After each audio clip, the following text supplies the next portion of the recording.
Good morning mga kabiyan. So today is January 4. First ride po natin sa 2024. Bisitahin natin ang Garin Farm Pilgrimage Resort na nag-iisang resort sa buong bansa that integrates agriculture, leisure at saka pilgrimage. So isa po siya sa mga pinaka-unique na resort sa buong Pilipinas. At syempre hindi mawawala ang San Joaquin Parish Church na isa na sa mga National Cultural Treasure by National Museum of the Philippines. Isa po to sa mga must-visit destination if magta-travel po kayo sa Iloilo.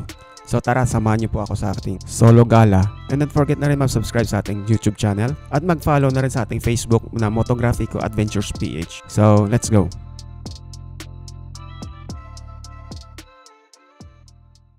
Time check, so it's almost 7 AM na. Umalis po tayo sa ating hometown almost 4 AM. Kailangan nating humabol sa 8 AM to 10 AM na time frame dahil lumagpas po ng 10 AM, napakalakas na po ng hangin. If tanghali na tayo makarating, may kalakasan na po yung hangin and napaka-risky po magpalipad ng drone.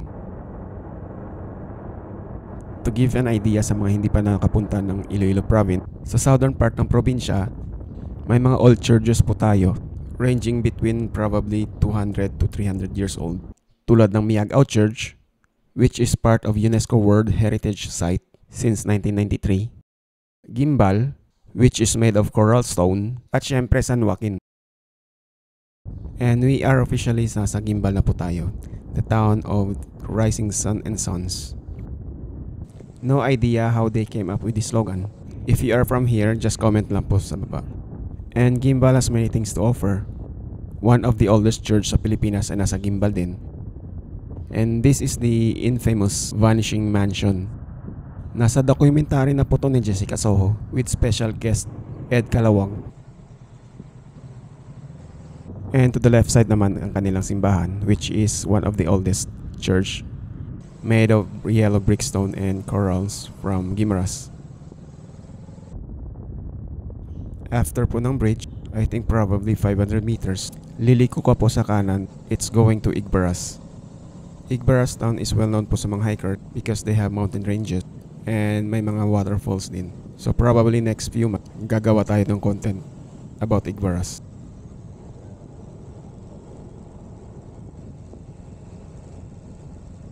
And we are approaching the town center of Miagao. Kilala po ang Miagao sa Salakayan Festival every first week of February. So the right side, ito po yung Miagao Church na included na po sa UNESCO since 1993. After po ng Miagao, it's San Joaquin na po. And San Joaquin is the last town in Iloilo Province, bordering next to Naninii Antique. And we are now in San Joaquin. Kilala po ang San Joaquin sa Pasungay Festival or bullfighting. Usually Carabao po yung ginagamit. Shortcut lang po tayo sa Bay Area at uunahin natin ang simbahan. Yung Garin Farm naman, kung dederecho tayo kanina, meron dyan signage na nasa kanan. Sundin nyo lang po yun at dire-diretso na kayo. And this is the town center. And that's the church. Hanap lang tayo na pwede parkingan. Time check past 8. So tamang-tama lang po, wala masyadong hangin. And after this, diretso tayo sa Garin Farm. Kakatapos lang din po ng mass. I believe na second mass po to. Alright, so B-roll muna tayo.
Alright, nandito na tayo sa Garin Farm. Yung entrance fee is 150 pesos for adult, 100 naman sa mga bata. Pagpasok nyo po sa loob, meron tayong pathway na covered with plants.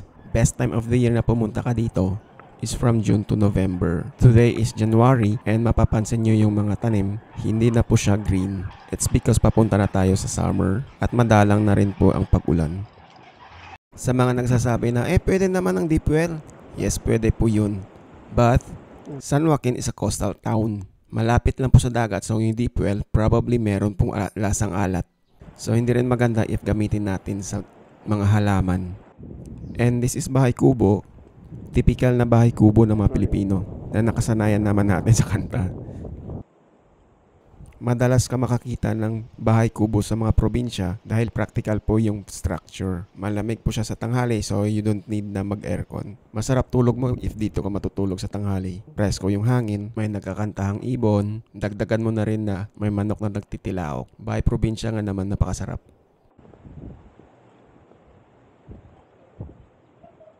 At konting kembot lang, mararating mo na ang kantin.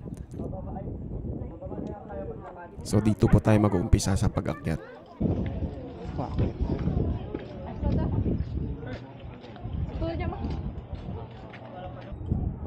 And to the right side, this is their recreational area. Meron po silang water activities tulad ng kayak. Pero wala pong jet ski, baka maghanap kayo niyan. Pero meron pong zipline if gusto nyo. Mag-almusal lang po tayo ng saglit. This is the menu with price list naman para may idea po kayo. And we start the hike.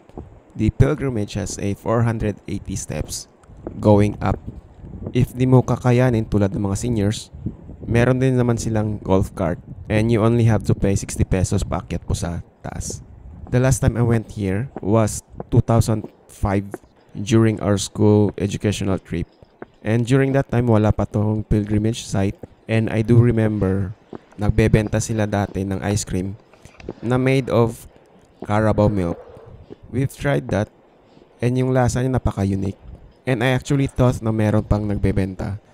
But unfortunately, wala na po. If napapansin nyo, tayo lang umakyat. Dahil it's almost 11 AM na sa umaga. So napakainit po ng panahon. Yung iba, nagre-rent na lang ng golf cart. I think practical naman yun during this time. So pag akyat mo dito, meron pong mga scenery sa right side and left side na depicting about the crucifixion of Jesus Christ. From Noah's Ark to the Station of the Cross hanggang po sa kanyang resurrection na makikita nyo sa summit po ng pilgrimage site. Your children, your responsibility. So if kasama nyo po yung mga anak nyo, make sure lang po na they behave well to avoid na rin ng mga accidents kasi napaka-steep po ng steps. If naririnig nyo, medyo hinhingal na po tayo sa background. But we have to do it para sa vlog. So don't forget na mag-subscribe and like for future videos like this. And don't forget na rin po mag-follow po sa atin Facebook page na Motografico Adventures PH. We will try to give you more content like this, showcasing around Panay Island mga hidden gems so that you can discover and you can visit in the future. And we will appreciate if you do that.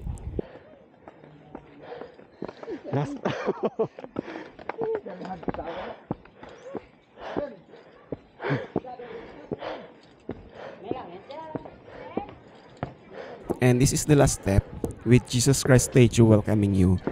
As you can see, marami pong rosary. It's from the visitors, They put rosary with wish or prayer. And this is the view up here. You can see the canteen and the town center. After that, use the stair on the left going up po sa main site.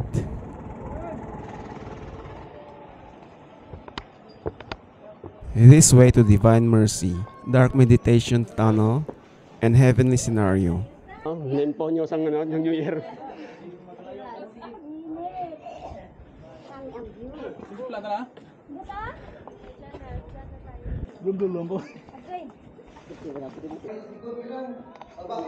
Okay, we are entering the tunnel as part of meditation. So let's observe silence. A precaution lang po para sa lahat ng mga visitors. Take your time in the tunnel bago po lumabas. Kasi napakasakit po sa mata, nakakasilaw yung biglaang from dark area or room, then suddenly lumabas ka na ng pakaliwanag. It can cause temporary blindness. And this is it, the heaven on earth. So paglabas mo, merong singing angels using trumpet. I'm not sure ng ano pong yung scenario dito sa Bible. So just comment lang po if you know. I think this is Saint Peter, yung may hawak na susi. And this is it, the heaven on earth. I think this is just a glimpse of what heaven would look like. Okay, we're going down. Maglo-lunch lang po tayo. Then we head home. We will end this vlog with B-roll. And don't forget na rin mag-subscribe and follow us on Facebook. Kita-kits tayo ulit sa ating susunod na vlog. Hello. You guys Korean? Yeah. Annyeong.